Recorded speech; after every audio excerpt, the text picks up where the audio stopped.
All. എൻ്റെ പേര് ശാലിനി. ഞാൻ അക്കാദമി പാലക്കാട്ടിലെ ബയോളജി ഫാക്കൽറ്റി ആണ്. അപ്പോൾ ഞാൻ നിങ്ങൾക്ക് ഇന്ന് പറയാൻ പോകുന്ന ഒരു ചെറിയ ടിപ്പാണ്. ആലോചിച്ച് വെക്കാൻ പറ്റുന്ന ഒരു ചെറിയ ടിപ്പാണ്.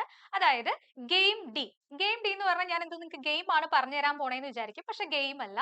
നമ്മുടെ ഇമ്മ്യൂണോഗ്ലോബുലിൻസ് ഉണ്ടല്ലോ. ഇമ്മ്യൂണോഗ്ലോബുലിൻസ്. IG എന്ന് ഷോർട്ട് ആയി പറയും. ഇമ്മ്യൂണോഗ്ലോബുലിൻസ്. 5 ഇമ്മ്യൂണോഗ്ലോബുലിൻസ് ആണുള്ളത്. അതിന്റെ ഷോർട്ട് ഫോം ആണ് ഗെയിം ഡി എന്ന് പറയുന്നത്. എക്സാംസിന് സ്ഥിരം ചോദിക്കുന്ന ഒരു ക്വസ്റ്റ്യൻ ആണ്. അമ്മയിൽ നിന്ന് കുഞ്ഞിലേക്ക് ത്രൂ പ്ലാസെന്റ ട്രാൻസ്ഫർ ചെയ്യുന്ന ഇമ്മ്യൂണോഗ്ലോബുലിൻ ഏതാണ്? അതേപോലെ തന്നെ ത്രൂ ലാക്ടേഷൻ ബ്രസ്റ്റ് ഫീഡിംഗ് വഴി കുഞ്ഞിന് കിട്ടുന്ന ഇമ്മ്യൂണോഗ്ലോബുലിൻ ഏതാണ്? അതേപോലെ അലർജിക് റിയാക്ഷൻസ് സമയത്ത് വരുന്ന ഇമ്മ്യൂണോഗ്ലോബുലിൻ ഏതാണെന്നുള്ളത്.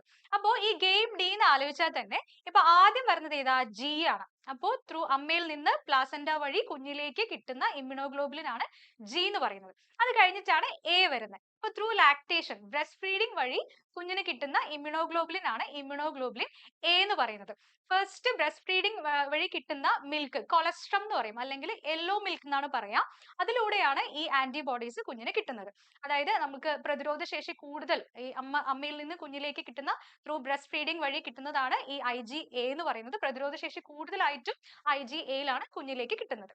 അതേപോലെ തന്നെ അലർജി എന്ന് പറയുമ്പോൾ നമ്മൾ ആലോചിക്കുക ഇ അല്ലെ. അലർജി എന്ന് പറയുമ്പോൾ അതിന്റെ പ്രൊനൗൺസിയേഷൻ എങ്ങനെയാ? ഇ എന്നാണ് വരുന്നത്. അപ്പൊ അലർജി എന്ന് പറയുമ്പോൾ ഇമ്മ്യൂണോഗ്ലോബുലിൻ ഇ ആണ് അലർജിക് ലൈക്ക് റിയാക്ഷൻസിൽ ആക്ട് ചെയ്യുന്നത്. ഓക്കെ, അപ്പോൾ ഈ ക്വസ്റ്റ്യൻസ് സംബന്ധിച്ച് എന്തെങ്കിലും ചോദിക്കുകയാണെങ്കിൽ ഗെയിം ഡി എന്നുള്ളൊരു ഷോർട്ട് ഫോം ആലോചിച്ചു.